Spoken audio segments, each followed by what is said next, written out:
so I just wanted to also make a few announcements so that you can also save dates. First and foremost, we have the career fair on the 13th, March 13th, during the day. And so we are inviting teachers to bring their classes to the PAC, periods 8 and 9. We will also have stations in the cafeteria during period 7. We will have professionals from various occupations and professions within the STEM field, humanities, etc. So if your class is not going to the PAC, or if you don't have a 7th period lunch, please feel free to come to the counseling center, speak to your teacher, come to the counseling center, grab a permission slip, make sure that your teacher is allowing you to come to the career fair. It's going to be something that is unique, and I know that Ms. Donahue, our wellness counselor, has been tirelessly planning for this event, so we do appreciate attendance, no pressure. But there's going to be various community members speaking on their career. The second event that we're having, which I'm very excited, is the college fair, which is March 30th, Monday, March 30th. At 5:45, this is new that actually Ms. Ferraro is here, one of our amazing counselors. She and I are working together to provide a Naviance workshop for whoever needs to know about Naviance. Naviance is a online website platform that each and every one of you will get acquainted, especially during senior year. And so we invite parents and students to come in at 5:45 here, and then segue to the new gym to talk to the college reps. I'm so excited to report that we have over 68 institutions coming. Please, I'll send another Parent Square notification. Please RSVP. I also provided the list of the attendees, the institutions that are coming, so that you're aware. And we also included some suggested questions that you can pose to those admissions reps. So this is a great time to have that connection, that one-to-one connection with these institutions. And of course, Ms. Lori Wax and Kate Anderson will be also in attendance that evening. And without further ado, here are our presenters. We'll be talking very, very concisely, but also comprehensively about the essay. And please feel free to, take some notes. But also, it's a conversation, and I'm encouraging you to ask questions. And like I said, the program is being recorded, and we will post it on the YouTube channel, and the PowerPoint presentation will be shared. At the end of the program, please sign in if you haven't done so already. So thank you. Without further ado, Lori and Kate. Oh, concise. I don't know. Sorry, we have a lot of slides, and some of you will get the presentation, and so if you don't catch everything, some of them really are sort of springboards to help you later. But hi, everybody. So nice to be here. My name is Kate Anderson. Lori and I both live locally. Our children all went to Harbor Fields. We've been through this process from where you're sitting, we're all smiling because our kids are done. But we work regionally. We work for colleges, and our job is to help Long Island families find that perfect college fit. Our favorite part of the application, for sure, is the essay. I guess we should say something about our schools. I always feel like I'm a SUNY ambassador. The State University of New York has 64 campuses. SUNY Oswego, which is the school I work for, Medians High School, 6,000 students is one of them. It's a solid 5.5 hours away. It's beautiful on the coast of Lake Ontario. We have cards, so if anyone has questions, please talk. But the SUNY system is just such an incredible value. The tuition is $7,000 a year, and there really is kind of a SUNY for everyone. And there's always a free application link, so something to think about. Of course, private schools can give a lot of money, but I am very proud to work with SUNY. Very good deal. So, hello everybody. My name is Lori Wax. I'm the Director of New York Recruitment for Penn State. Penn State is, we have heard, is a large public research university. I like to say we're one of the drivable Big Ten schools, so that's kind of nice. Penn State has actually 13 campuses throughout the state of Pennsylvania. The main campus is at University Park, right in the middle of Pennsylvania, in the rural college town of State College. It is home to 46,000 undergraduate students, 275 different majors, 1,000 different clubs and organizations, research across all academic areas. So if you have any questions, I'm happy lots of puzzles, puzzle pieces when you're applying to college, with of course the transcript being the most important. A lot of the pieces, by the time you apply, they're done. And I think what makes the essay so stressful is that it looms large. You haven't written it. What are you going to do? Sometimes you have to write many of them.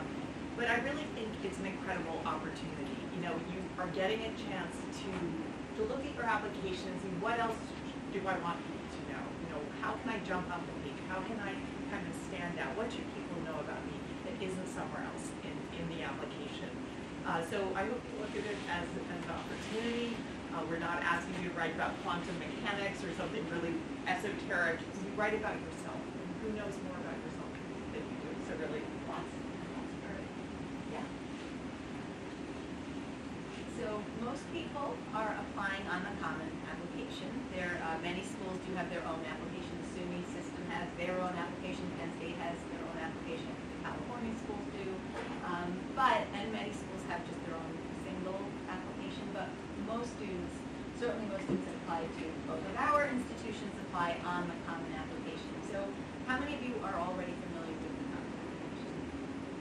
So it's this one application that you fill out all your general information, and then for all of the participating schools, and there are like thousands of them, you just add the schools that you are interested in applying to, and then each of those schools will have their own page.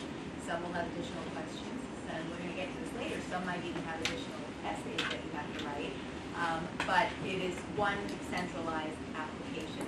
It's really important though, and this is a little bit off topic, but it is kind of particular to Penn State. You fill out information on the Common App that might also be required from the university that you're applying to, and they might not be taking it from what you put on the Common App. So make sure you read the instructions carefully about where you have to, let's say, fill out your grades or test scores or anything like that, because sometimes it's right on the Common App, sometimes it's through the portals that you'll set up for any school that you're applying to. Sorry. No, go ahead. I was going to say, so the Common Application is the main essay that most students are writing for their college application. We have screens on all of these, so I think we can move forward to talk about it.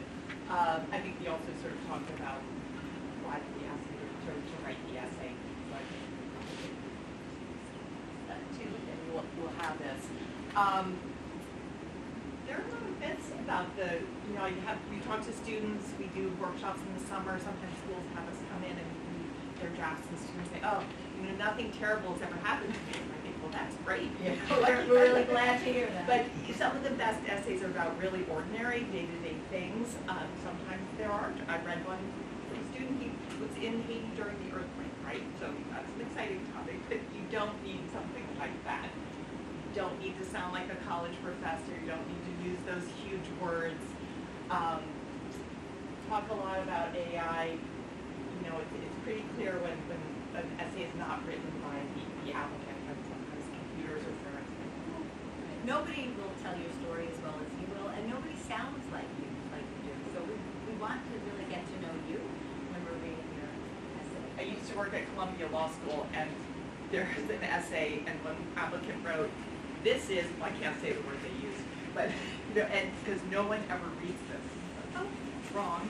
And not admitted. Well, and I actually want to make a point on that, because not every school is reading the essays, and Penn State is one of those schools that's not requiring an essay. However, we are for certain programs, for our honors college, but we also have an appeals committee. And let's say you have an essay that talks about and it could be anything. It doesn't have to be about an extenuating circumstance, but if you're appealing a decision, we are then going to look at everything. And if that's the case, that essay really is going to be looked at very carefully. So even schools that don't necessarily require them, it's a good idea. You're writing for other schools.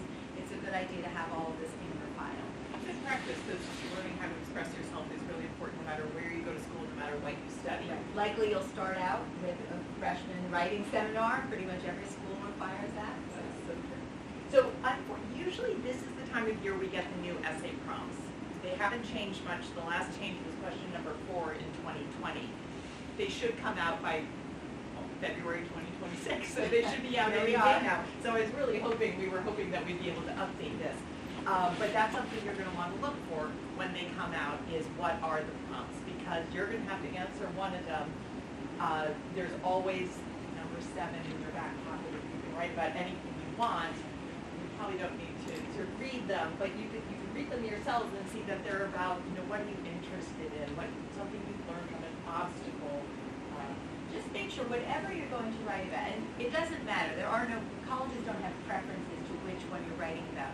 Whichever one speaks to you, if you think about your life and you look at these different questions, something is going to connect. And if nothing does, as Kate said, as the 7th prompt is topic of your choice. But if you do choose a prompt, just make sure you're answering that particular prompt. Right. Or if, one example we kind of laugh about is at one of those essay writing workshops that Kate and I attended to help out students.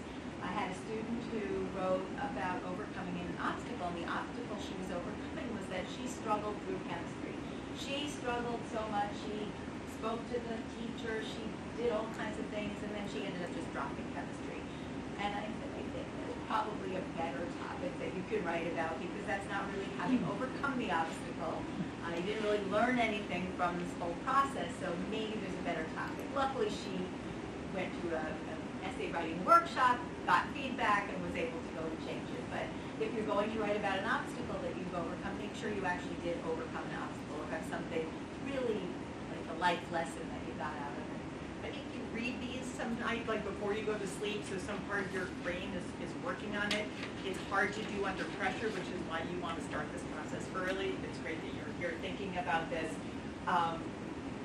You often try more than one and see what rises to the top. And as Lori mentioned, there are other essays sometimes, and so you may find that something that you started but didn't use could be helpful as you're writing another essay.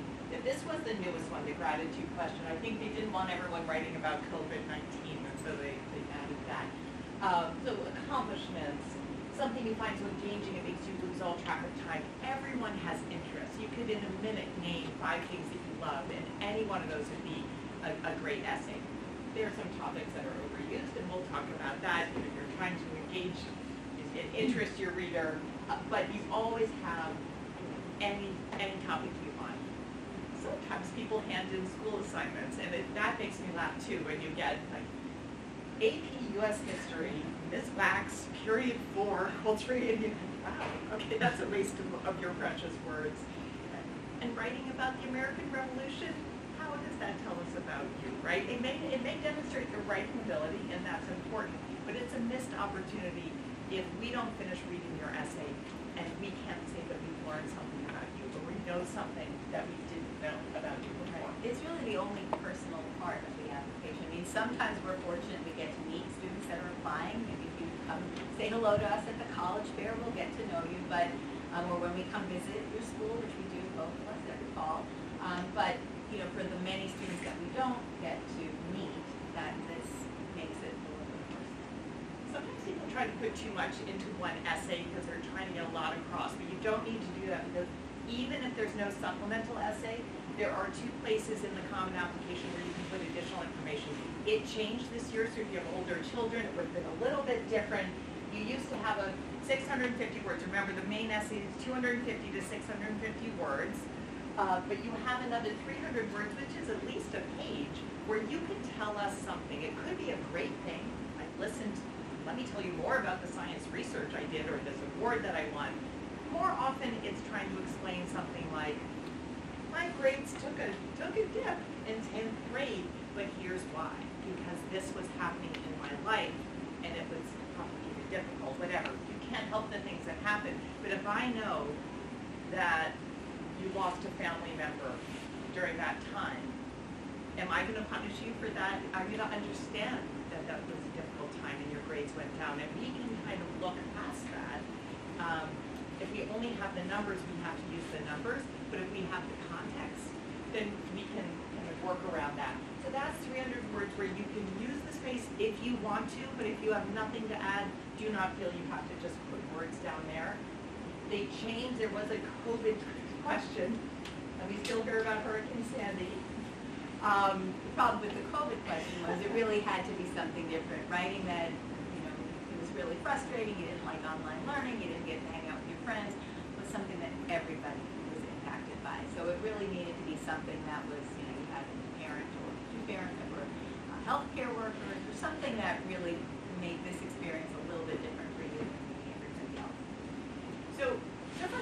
I've read more than 2,600 applications, so you've seen a lot of essays. I think this is one of the best changes I've seen. By them outlining the challenges and circumstances. It used to be very general, but I think now students look at this list of really difficult, challenging situations and realize, oh, that applies to me, or that applies to me. And so we are learning some really important information that I feel like in other years often wasn't coming across. So I hope none of these do apply, but if they do, take a look at them and make sure that schools are aware of it. I would say also, especially if you're applying to some very large schools that get lots of applications, situations like that, the best thing to do is to email the representative for your area. The email will definitely get to them. They may or may not see everything in the application, so it's just somewhat, once they're aware, they will go back and look at the application, but just to make sure nothing gets missed. I've read, even just today, because we have rolling admissions, I've read essays that were half a piece. It's often really hard to read. By the way, the updated prompts that you were talking about, have they come out of ambiance? They come out, if you just Google Common Application Prompts 2026, 27, and they should be out within a week or two, or I'm sure your great guidance office will spread the word. Yeah. Because, not that you have to jump on it right away, but you do want to read the prompts that you were going to have to answer. It'd be surprising if they changed them all, but And the application is officially available on August 1st. So between now and then, they will give you a preview of what those essays are. But by August 1st, that's when you can set up your account. I think you can already set up an account. they now, you used to not be able to, you had to start afresh, and now you can update it. Yeah. Supplemental. So supplemental essays. So there, as I mentioned, there are those, each college has a page. And many schools will, in addition to the main essay that you're writing for every school you're applying to, will have what they call a supplemental essay. Probably the most common supplemental essay is, why do you want to go to this college? And that is really a golden opportunity for you to say why it is that you want to go to that college. Colleges are concerned with what we call guild. We want to admit students that we think are going to come. So if there's an opportunity for you to really express your interest in a school and why you really want to go there, take advantage of it. Be careful not to do too much cutting and pasting. I cannot tell you Penn State has eliminated their supplemental essay, but when we did have it, which was just this year was the first year they eliminated it, university, but we're in a state college. So proofread. I've had it, so many times where students had to put the wrong school, the wrong name. So just make sure that if you are cutting and pasting, sometimes it's applicable. Yes. If you see something like that, do you reject them? I did not reject. No, I take it any honor. You know what? I've actually had students do that in emails, and then they realize go it's back really- and they're like, "Oh my God, this process is so stressful." I'm like, it happens. Try to be more careful. A little sidebar here, as you visit schools, which is something you should do whenever you can, family vacation this summer, take an exit, go see a school. We always have our phones with us. Take some pictures, take some notes. They're all pretty. They all have big libraries. Right. Many have football teams. Right. You want to be Right. able to remember them, and if you end up applying to that school and it has a supplemental essay, you're going to want to try to remember, wait, which was that the school with the therapy dogs in the library, or was it the school that? So just make sure that you chronicle. And use the website or talk to alumni. I mean, saying that you want to get involved with a specific club or something that happens, at Penn State, we have a big event called Dawn, which is our dance marathon. Well, people who are kind of in the know, many times they'll write about the fact that they want to get involved in Dawn, or there's a specific professor doing some research that they're particularly interested in. So doing things like that, at the schools that you're applying to will definitely show that you did give it a little thought, that you do really care about going, you have a reason for wanting to go to that school, other than the pretty campus and football. And the schools that have them tend to care more. You tend to be your Ivy Leagues, your little Ivies, your very selective schools. These schools that accept fewer than 5% of their applicants, fewer than 10% of their applicants, schools that get a lot of press. They're going to care more about their supplemental essay than the generic essay that you send to everyone. So what students sometimes do is not leave enough time. So they spend their regular essay is jabber, it's perfect.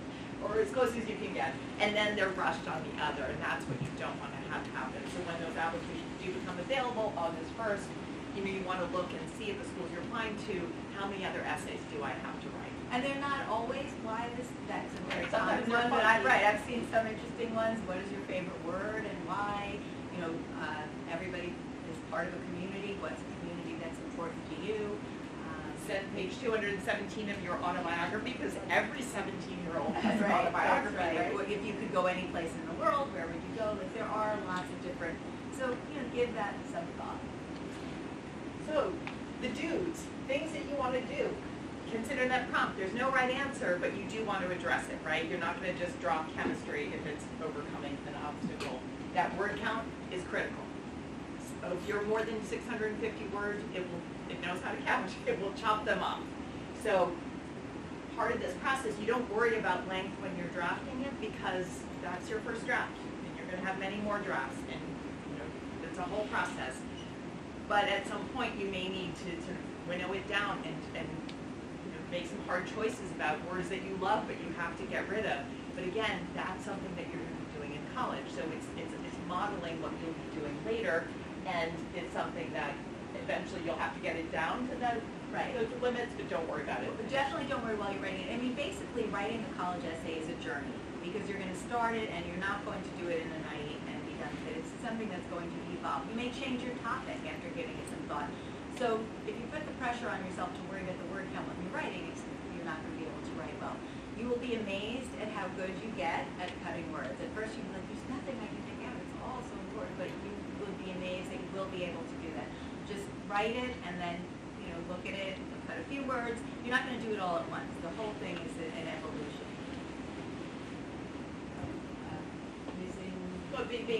Yes, we said that before. Yeah, sure, always but- use, and, be honest, be genuine, try to be positive about yourself and others. Sometimes we read, somebody had a fight with their parents, and that's what we read about. Like, you want to try to be positive. You don't know who's reading your applications, and you want to make sure you're not demonstrating any kind of bias, or, generally speaking, people like positive people. You're better off if you could try to put a positive spin on whatever it is you're writing. You want to avoid, acronym. We know what YMCA is, or Model UN, but then sometimes people tell us about some award and we don't know what it is, and people don't have time to go looking things up. So you want to explain something that isn't easily understandable. Spell check is your friend until it isn't. There are many examples, and this is what gives us a little comic relief sometimes when we're reading hundreds and hundreds of essays. There was a student who wanted to study finance, and she was writing about the stock market and how her father had taught her about the stock market, and she learned about the stock market, she invested in the stock market, and stock was spelled S-T-A-L-K. Do you reject that? It's an honest mistake. Not everyone can spell. Spell check's not going to catch that. You had someone proofread, help you read that essay, it's going to jump out at that person. It's hard to sort of prove when you know what you meant to say. But don't rely just on spell check. You have to prove it. That reading it out loud can help. There are lots of things. But you might not have, right, it's important to read it out loud, but it is also important to have, you don't have to have everybody check it, but have one or two people that know you well and proofread. Too many people gives you too many opinions, and sometimes it loses its kind of, its theme and its heart, and it just sounds not like one person. So we talked about this earlier. Definitely do not write about any obstacle that you haven't actually overcome or learned something from. Again, you don't want to be offensive. You don't know who's reading. Maybe your sense of humor might not go over the way you intended, or you don't want to demonstrate bias. So again, important to have somebody proofread your essay. I thought we had a don't use the thesaurus, or maybe that's later. But this goes back to people thinking they need to sound fancy and use big words, not words that they actually maybe understand or use day-to-day life. So you can right click, and instead of using big, you can say huge, enormous, gigantic. There are lots of words for big, right? And if you know those words, that's great. But sometimes people just put in words and it doesn't sound right. The example I most often give it was a really powerful essay that didn't need, it was distracting when in the middle of this essay, instead of the student saying, when my father came home, normal, right? Say that. When my father perambulated home. So who's used perambulate ever? I mean, not frequently, right? You know, it went on from there, instead of birthday, day of inception, you know, just like really putting all these great And it was things. such a beautiful essay, and yet it really got lost in translation because the focus, and we still talk about, I mean, instead of the main central theme, and we all happen to have seen this essay, it's more about like the words that were used that were unnecessary and made it confusing. And if we have to look up words, and again, you know, most people reading applications are reading them pretty quickly. They don't have a lot of time. I mean, there are also examples of, a friend gave me, you know, a lot of our friends give us their children's essays or their applications to read. And my neighbor, and so her son wrote, even started, said, my friends and I were horsing around. I was like, that's what my 90, at the time, 95-year-old father would say. Like, horsing around? Like, what 17-year-old? Am I right? You guys say that? No, right? But you do? Oh, cool, okay, all right.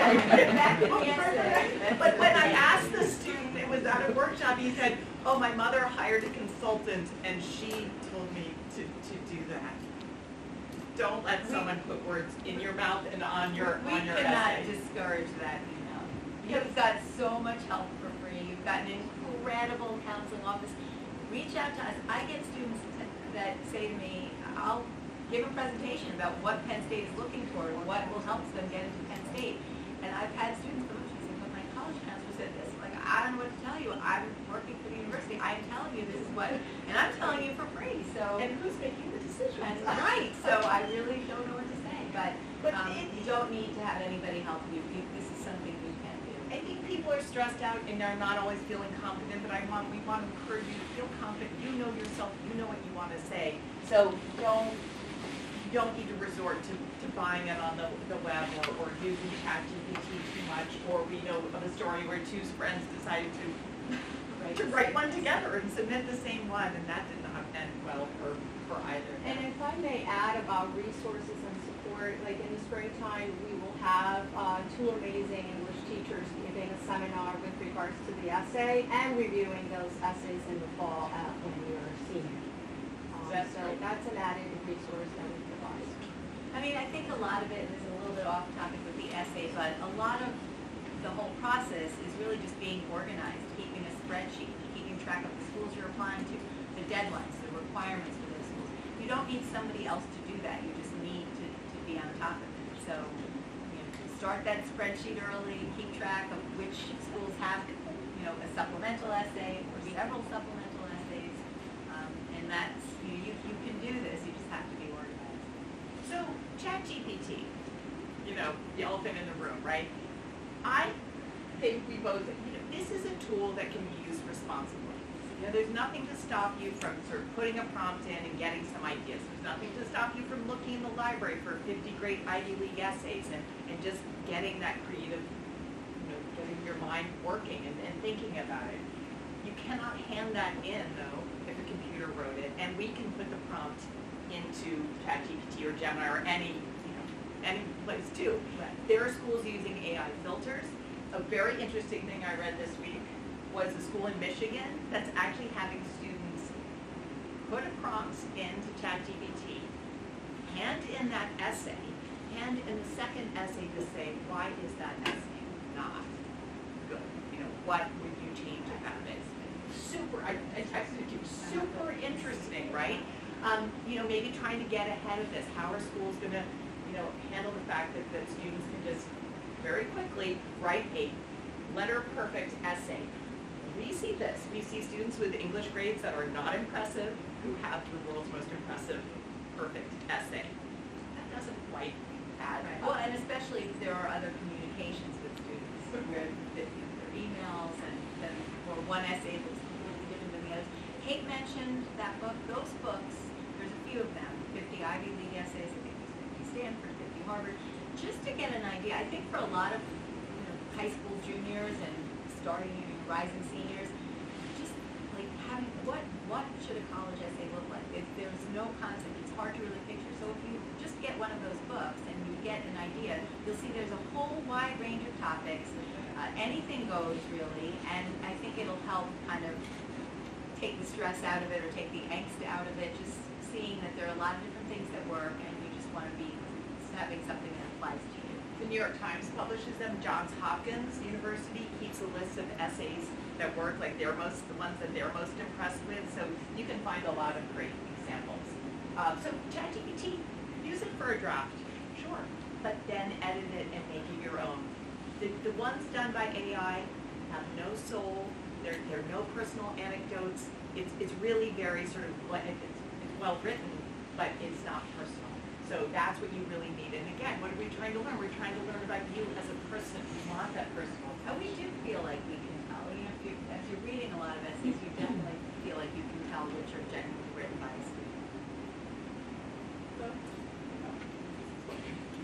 Because we have a lot of slides, we can probably. But when great essays are something that sometimes move the needle. I have students that I'm thinking of rejecting, and then I read their essay and understand more about where they're coming from. Right? Sometimes it's also the letter of recommendation. That's an important piece too. So this really, it does matter, and it's even as you said, Lori, in schools where you may not be reading them, there are times when it comes into play.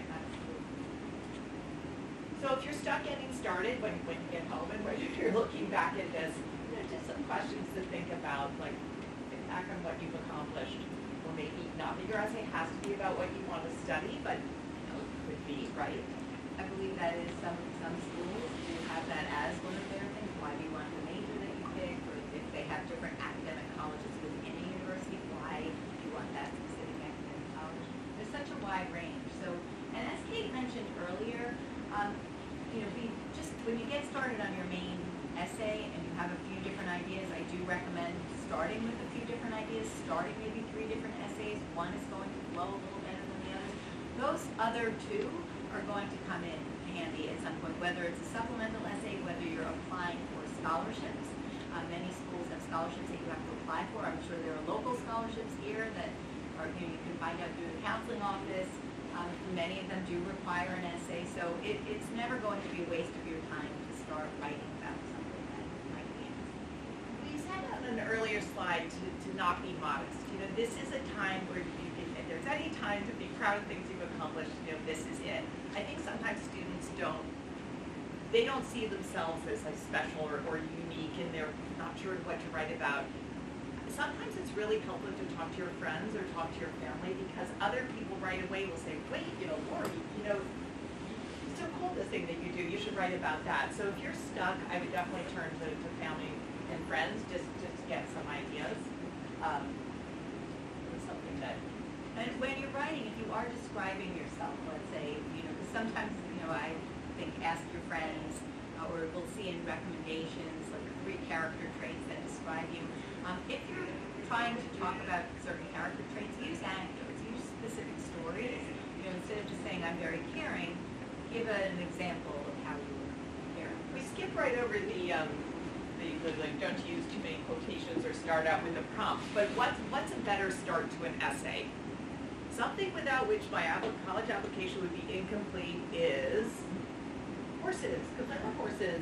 Or, something about horseback, right? Something about, I want to study history because, fine, but if I could have dinner with Napoleon, what's more interesting, right? Like, when you pick up a book and you start to read it, sometimes you think, this is going to be long and boring, and it hasn't grabbed my attention. Other times, you're captivated from word 1. So sometimes that happens. The essay I always talk about is one that, this boy's probably 6 years old, but the first line was, I am so envious of shrimp. I read thousands and thousands of essays, had no idea where the student was going with it. I mean, I just couldn't even guess. But, super, I was definitely hooked. I wanted to know. And it turned out that the student was an artist, and she loved color, and she wanted to study art. And according to her, shrimp eyes can see something like 17 times the number of colors as human eyes. Well, A, I love to learn something. Right. B, don't even care if it's true, right? I mean, I'm not going to go Google it. It's creative, it's interesting, it's different, it happened to relate to what she wanted to do. So she started out in an interesting way. She, she did a great job of sort of bringing it back to herself so we learned something about her. And then a lot of essays trail off, but hers also, I don't remember the ending, but like the whole thing was just a great package. And a lot of students don't do that.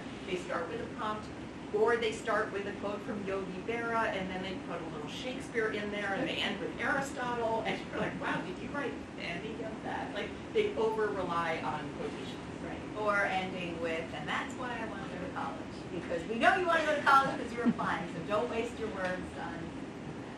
Yes, And and you do, so I would say you definitely want to wrap up, like if you, and if if you're talking about like a hardship or something that's a little bit on the negative side, try to end, focus more on the positive side of things. Like if it's a quarter of the, struggle that you went through, make it 3/4 how you got through that struggle and where you are now. So. that is such a good point. Yeah, a quarter to a third on setting it up, and then the resolution. Because I read one last year, it's all about, we see a lot about mental health struggles, anxiety, depression. I mean, this is real, and these are fine topics to write about. But do remember that my school's really far away. If I'm really concerned that someone is in such a bad place, I don't know if it's responsible to have them be so far away from home. So I feel a lot better if I feel like they're in a better place. And this essay, the entire thing was hospitalizations and really difficult times. And the last few words, and then I got better. Which is great, but I really needed to know how and why and what happened, and it was just way too much. And that, again, and maybe it's because they reached that 650 words and just ended it, but that's not what you should do. You keep on writing, and then you go back and you try to balance, right? You want to balance. And what about those overused comments? So it is really awesome if you have a special person, a grandparent in your life, and they really impacted your life and you want to write about them. But we're not admitting your grandparent as much as you might like to, having read about them. So if you want to write about that, and it is a very common topic, that's great.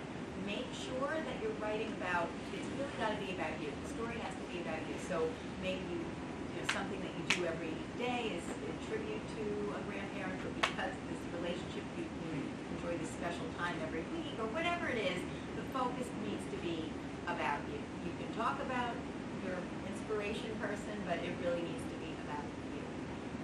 The other big topic? Sports, the sport injury, the making the goal, the missing the goal, sports are important, and people are passionate about them.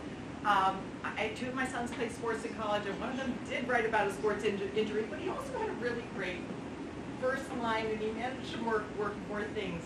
He came up with it while hiking. And I was like, remember that, because that would be a great first line in a college essay. You should write about whatever interests you. And if you're an athlete and that's what you want to write about, that's fine. But just know that we read hundreds and hundreds of athlete essays every year and grandparent essays. So how is yours going to be different? Is it going to stand out? Don't stress too much. Not everyone is a writer. If you want to major in creative writing, my expectation for your essay is going to be, I'm looking forward to reading it, right? Because clearly you love to write. But not every, you have to be able to write, but if it's not your passion, that's okay. Not every essay is great. Some of them really are great and can move that needle. Some of them, they're not ready for college. Some of them have no punctuation. They're one paragraph. Why is no one capitalizing the word I any longer? I had one today. That's, you want to demonstrate that you understand the English language and you can write effectively in it. But if your essay is fine, don't worry. It's not like every essay has to be. Well, and I mean, again, I'm coming from a slightly different perspective with the way we do things, but even with the essay being required, I think for most schools, maybe not the most selective schools, that everybody has the grades, and so these other factors are really big factors. For most schools that are admitting over 50%, which most schools do admit over 50% of their applicants, the essay might be a tiebreaker. If you have great grades and your essay is not great, likely you're still getting admitted in. If you have terrible grades but a phenomenal essay, unfortunately it might not be enough to make up the difference. So it's more, don't stress over over it, or do the best job you can. It could be the thing that puts you over, but it's definitely not going to be the main factor that is being considered. Absolutely. Yeah. Our friend Suzanne from Geneseo quotes someone who told her, who said, a good essay can heal the sick, but it cannot raise the dead. So, yeah, that's probably. So you have a few other slides. Just more sort of springboarding, things that might spark an idea for you, things to think about. Again, often very ordinary topics make really, really great essays. The commute to school, it could really be anything. But again, I think it's so important to not just fixate on finding one topic, write about a few. It'll take a lot of the pressure off. I'm remembering some other essays, like the one about baseball, but it was written from the perspective of being the ball. That was different, as opposed to being the player. I read two last year that were about the cell phone. Those were interesting. The sad cell phone that had to sit in the backpack all day. And the other was he lost his phone so many times, and his parents, finally said, so what he did was he got his grandmother's old flip phone, which meant that he couldn't do anything on it really, except for very slowly text people or call people. And then he described all the things he did. He figured out how many hours he saved in his week by not doom scrolling or just messing around on the phone. And managed to convey, it was just a really creative, sort of fun thing that here I am talking about, right? Yeah. You mentioned doing topics. You meant Topic, but if you're stressing out, saying, what do I write about, what do I write about, what do I write about, that's a lot of pressure, that's a lot of stress. I remember that with my own children going through this. If you have a few different ideas, start writing each one of them. One of them is just going to be like the one that you feel like you can continue on and really say something that is meaningful. Or it might be more unique, like this year you brought two to a workshop. One was about his struggles with ADHD. Read a lot of those, and it's a fine topic. We read about it a lot. The other was about composing music. Which one don't I read 100 about, each year? So, my vote was go for the one that was a little more unique, and different. I think sometimes just having those words on screen or on paper allows you the freedom to then come up with something more creative. My youngest son wrote the world's worst, just the most boring, like, I went to Mexico with my friend's family, and things are different in Mexico, and I was like, wow, so someone's in a cubicle in February reading about your trip to Mexico. But he said he didn't care, and it was done. But what I think that did was allow him to feel less pressure. He came through the door in October with this idea, and he sat down and wrote a great essay. And I don't think that was I think that He had been thinking about it, it sounds. well, he had, and he said he wasn't going to do anything else, and he ended up, the first line was the prompt, which he should take out, and it was funny because he ended up being accepted, the school he attended not only accepted him, but sent him a poster, picture of the campus, with the first line of his essay printed on the poster, and I thought, what if it had been the prompt? It would have been kind of, not as good, right? Yeah, so I think just getting started is the best gift you can give yourself, because just having something is going to allow free your mind up, I think. So these are other activities you can do. Just write things that you love. If you something that you don't really know about you, things you're grateful for now. Essay. And here's another great resource: the College Essay Guide. You can pay him, but he's also got a lot of very free resources. It's a lot of internet. Yeah. So I think we've got Right. what we're doing on time. Yeah, anybody have any questions? Questions later? Yes. Do you guys have Well, I should have. It's a good question though for things like social media. I mean, people don't really have the time, given how many essays we had and how many applications we have to read, to go. But there are so many examples of students who, were accepted and then post something online that's terrible, and then they get their acceptance. Anyway, that's not really what we're talking You're about. writing but- about, but most people aren't writing about anything that we would need to fact check, because you're writing about your own I mean, if you said you won the, like, gold in the Olympics or something. Right, we might Google that, but I think generally, you know, people are writing about their Sunday dinners with their family or their commute to school, like a whole bunch, there's nothing to fact check really. And it's like when you're filling out the activities on the common application, sometimes students stress because it says how many hours, like, well, but I only work during the school year, so I'm not really working in the summer, so I don't know if I can say it's 15 hours a week, you know, they never underestimate, you know, be honest, but But we honestly don't have the time. what were you thinking about fact checking, like, do you know? No, but.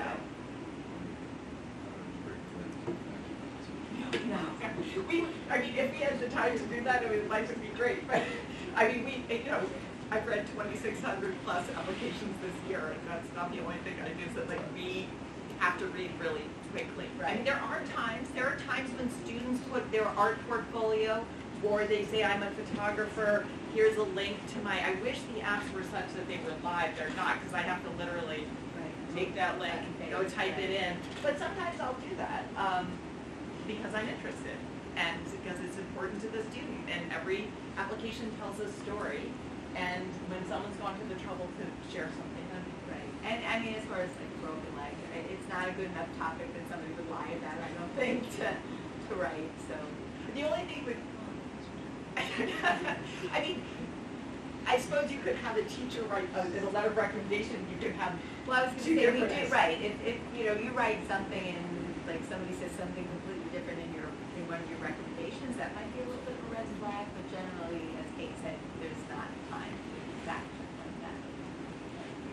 But, I mean, it should be truth, not fiction, right? Okay, question. Anything else? Just go back to that last slide, with your tips. Thank you. I think it's gonna be Yeah. on the website. Yeah, We'll this share will it all on be the shared. The whole presentation. And, you know, we, Is it okay to like include religious views? I mean, you don't wanna, I wouldn't put anything that's controversial, but if your faith is a very big part of who you are, that's one. I read a lot about religion, but yeah, you wouldn't put down another religion. You can talk about why your religion is so important to you. And we don't, politics and religion are often fraught, Not you know. great, not great. We get a lot of political essays during election years. Right. But I think, you know, if you have a right to your, and sometimes they're great essays. I mean, I read a lot about religion where someone's raised in the religion and then they had some questions about it. It's one of the When the- prompts, yes. actually, you know, the time that you question something. But I think writing about your faith, whatever your faith is fine, as long as you're not putting somebody else, putting anybody else's down. Yeah, because as Lori said earlier, you don't know who's reading your application. So if you said something biased or offensive, if someone took offense, that's probably not going to help your application journey. Yes, file. But if it's about you and how your religion is important to you, nobody's gonna look poorly on that. And the truth is that colleges want, I mean, the best environment is to be learning with people who have different backgrounds, different interests, different religions. So I think most colleges want a really well-rounded class, right? And you want people from different faiths, you want people with different political viewpoints, because that's what makes for a good educational environment and for stimulating discussions, but, you know, always done respectfully.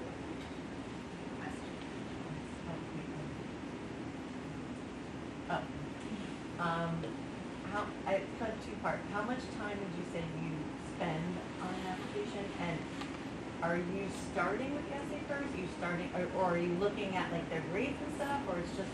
I mean, all different. everybody does it differently. I would say, I mean, for us at this point, it's mostly about grades, so that's what we're looking at first. But even when I was looking at everything, I would always look at the grades first. Like, it's almost like the dessert. Like, the essay is the best part because it's your chance to really get to know the student. So you're looking at all the other pieces first. I have a different answer though. Well, no, because but one thing we didn't mention that's important, though it's not the topic tonight, is that schools will often recalculate grades. So you might love your weighted grade point average, but what do you get at Cold Harbor 1.1 for an AP? Well, guess what?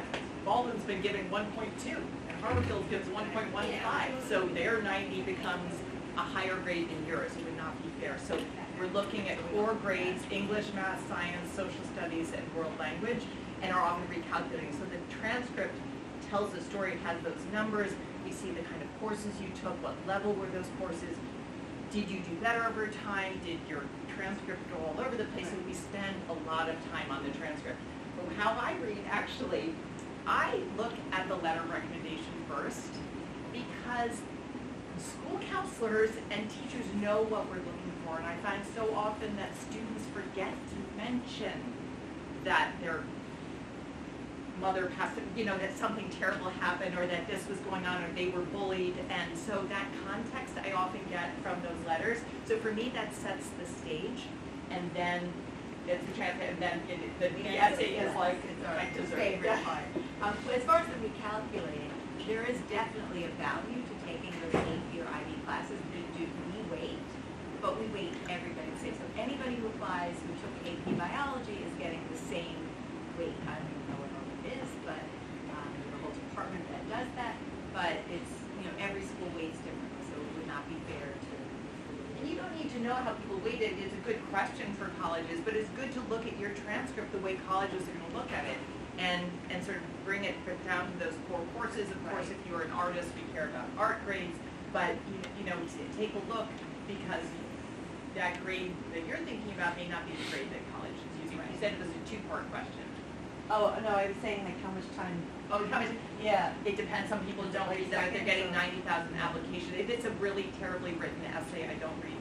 I just can't. I'm pretty good at reading quickly. I think people spend 5 to 7 minutes I was on going to say average. that, and I wasn't even doing the grades, that was figured out for me. I think when I was when I worked at a university where I actually did have to recalculate, and that took a little bit of time. I think most schools would say that there's students who are clearly admissible. When you look at ranges, what's the median, what's the middle half, the 25th to 75th percentile, to be below the 25th percentile in grades or test scores if they're counted, which they still can at some schools, and that's a whole other topic. There have to be really extenuating circumstances, but it's certainly 25% of the students are there, and there's usually a story behind that. If you're in that top quarter, you don't need to split hairs when someone is clearly an excellent student and wrote a solid essay. What is there? You can move on pretty quickly. Those are easy. At either end, they're fairly easy. Though we always think long and hard before rejecting anyone. But in the middle is where you spend the most time, especially if it's a school that has to be really careful about how many offers they can give. The State University of New York has a mission to educate the students of New York, so we tend to open our doors a little wider. But Oswego's doors are wider than maybe Binghamton, because they're more selective. Yeah. So there's some variation there, but it probably varies a lot with the size of the school, how many applications they get.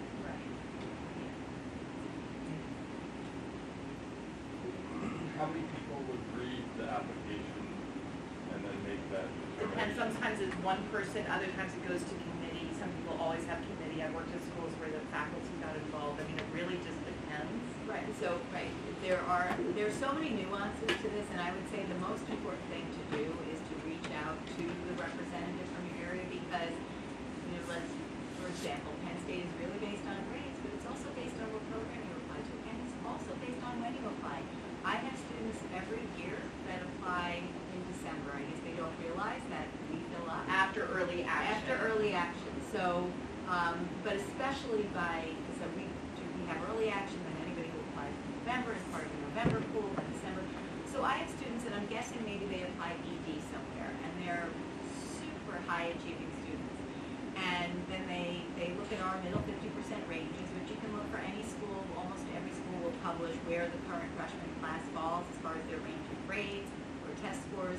And I'll have students that are well above, but if we don't have spots, we don't have spots. And if they had applied early action, they absolutely would have been admitted. But now I can't, they end up on a wait list, and we very rarely move off of our wait list. So I would say every school does things just a little bit differently. So that spreadsheet that I talked about earlier, keep track, reach out and find out, what are my chances of being admitted if I apply early versus late? And that's a whole other presentation that we're not getting into tonight, but, there are definite factors aside from just grades alone or But here's a plug for why you should come to the college fair here, because it's first of all so exciting you're having your first one.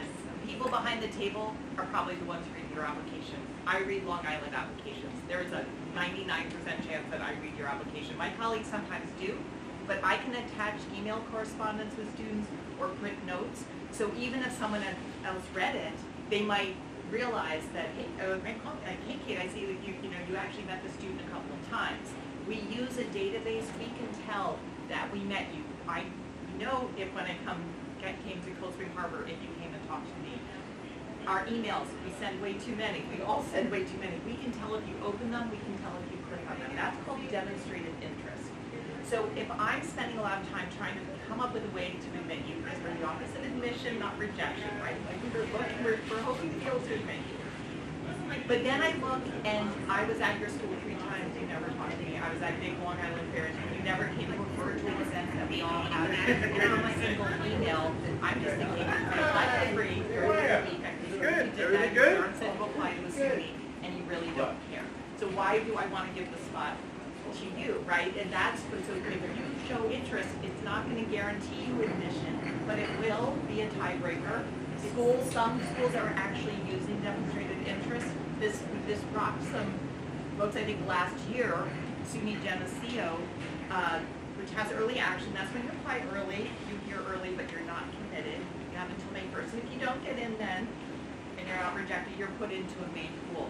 They had more than 2,000 people put into the main pool, and they were getting calls from counselors saying, I don't understand. How did the student with the 98 not get admitted, but the student with a 94 did? Well, 94 is a great grade point average. And what was the answer? That group had not done anything. They just assumed it was a safe school for them. You want you to get rid of it. I don't like using safety. There's no such thing. It's a likely school. I think you can call it a likely school because you have grades and you have test scores or whatever, and you've got the person, you know, all the things you could do. But safety is something that, what if you go to that school? It doesn't mean it's not a good school. Just because it wasn't hard to get into, maybe you're in an honors program, or maybe it's the one school that has your major, you want to feel excited about it. And I think if you sort of put it down and make it seem like it's not, you know, so, and also, you're not in until you're in. Right. No, and again, there are those factors like timing. So the best thing you can do, and I'm always so frustrated because I try to, you know, we go visit schools, we try to get the word out there. You can't possibly get the word out to everybody, but if you're applying to a school, take the time to go on the website, look at and it's all very transparent. We say it all. It's just a matter of doing your homework and knowing the process for all the schools that you're looking at. And this is a great question at the fair. Like, will one person make a decision? Like, just to answer your question, like, is one person reading it, or, you know, is it a committee? And it's probably, it could be a variety. Yeah, we did this is school to school. Right. I would say probably the most selective schools are having committees. We're not having a committee. We're just 150,000 applications. But when I worked at Columbia Law School, which I did for many years, and it was ranked number 4, every application was read by 2 people. And if they were in agreement, that was fine. But if it was a tie, it went to the dean of admissions, who was the tiebreaker, because he was the dean. Did you have a question? High schools? High school, yeah. Yeah, there's a question on the Common App that just says why. You don't need to write a big thing. I mean, you know, And we'll I see really a transcript from both. We just make sure we But get. you know, because they're keeping the level of classes and what not, all of these things like So that's something you talk about with your school, to explain your situation and something if that affected the courses you could take. But we see it a lot. We just want to know there's no judgment. I mean, people switch because, you know, they wanted to be on a team, or they, you know, they didn't find the rigor was enough, or they were being bullied, or they just didn't like it, or the commute was too long, or, I mean, we see all kinds of reasons. You just want a simple explanation. Again, no, I mean, you can also, we care about the course. Senior year matters. We care about senior year grades. Some schools will ask for them, some schools won't. But what you don't want is a situation, and I've had this where, you know, we will ask for senior year grades if we're on the fence. And the student was taking 4 APs. I was like, wow, that's great. And in the SUNY system, you can bring in 38 college credits from taking APs. That's a whole year of college. So yay. So 4 APs, okay, how's senior year going? I got the first quarter grades. They were taking 0 APs. And that's fine to change your schedule, but you should notify the school. Just so you know, I signed up, I am now taking this. You don't need to tell me why, I'm not gonna judge you. Just be honest with that. But in your situation, if you're concerned that you would have taken higher level classes, had you started at Oklahoma, that can just be explained. If you're applying to a school that maybe you might miss the recommendations, you can reach out to the admissions person and just let them know your story. One of my sons, my oldest son, my 10th grade, he really didn't want to take Spanish, but he really did want to take AP European history, and they conflicted at Harvard things. So, but same with world language is important. We knew that, so his school counselor wrote, you know, he would have, but at Harvard, we couldn't fit it into his schedule. So is it his fault? No one's going to blame him for that. And he got out of taking. And as long as you're doing well in the classes that you are taking, that is really most important. And find the level that's right for you. This is a question we always get. You don't need to take a million APs. Great if you can, but you don't want to be spending hours and hours and getting a lower grade. That's not going to help your application. It may be hard to get into a highly selective school if you don't have a certain number, but But for most of us, if you're doing well, has anyone thought of an essay idea? Here you wrote it. Really? Wow, Good for you. Pretty sure. awesome. That Got it faith, right- I got guess. it right here. Yep. Great. That's Great. And Joe, you feel Awesome. better? Yeah. Less stress. Yeah, exactly. That's very nice. It doesn't need to, just lower that stress level wherever you can. And really this process, the whole process, because you have so much great support here. And we're counselors too. We're here to help students. I don't want someone to come to us, we go, if it's not the right fit. If they're not going to be happy, that doesn't help us, because they'll just go back and say they didn't like it. No, just try to enjoy this process. I know it's stressful, but honestly, it's a fun time. It all works out. I promise you, there are thousands of phenomenal universities out there. And the college trips are really fun. So fun. I miss doing the college road trip, but there's more than one school that would be an amazing school for every student. So don't feel like you have to have all your eggs in one basket. They don't need to be. And there's always graduate school, right? Yeah. I say this a lot. When I was at Columbia Law School, we had a class of 380, and every single year I was there, we had between 550 and 600 applicants from Harvard, just Harvard. That was more than our class. Do you think we admitted them all? Why would you? What about Yale? What about Penn State? What about all these other great colleges? So if you are going to go to graduate school, if you want a law degree, it's easier to get into with less competition. So if you'd gone to a great SUNY and knocked it out of the park, had a great grade point average, your chances of getting into could be higher, right? So just think about trust your gut when you get to colleges. Don't worry about the name, the reputation, but and what someone else said. Is really, if you think you'd be happy there, you probably will be happy there, right? And every school offers a lot of great programs, great faculty. You'll find your people. No matter where, you will. Yeah. Again, there's more than one phenomenal school and you can only go to one at a time anyway. But people tend to apply to the same and Right. talk about them. There are always schools that are really popular in high school that everyone applies to. When I went to high school, everyone applied to Brown. What were we thinking? Like we were all going to get into Brown? Probably south is popular. Super popular. Yes, it is. We do know that. Yeah. Everyone going south. Yeah. Or This TikTok winter, south. that might be even more, but that's okay. It's fun. Anyway, well, it doesn't Want to be mindful of time, but we can Just stick to say, around. but we can put our, Yeah. feel free to reach out to us if you do have any questions. And again, you are very blessed with your cousin. Thank you so much for this advice. And we encourage you to reach out to your counselor with your go-to main source of, assistance and resource. And if you have a specific question about admissions, about the college, definitely reach out to the admissions rep. We have our college reps visiting in the fall, but again, March 30th would be a great opportunity for you to have that much more connection with your regional person. So thank you so much. I think this is like the 100th high school that you guys have done this presentation It might with be. from the region. So we do appreciate our partnership and your expertise, and we Thank you so much for coming. Great turnout.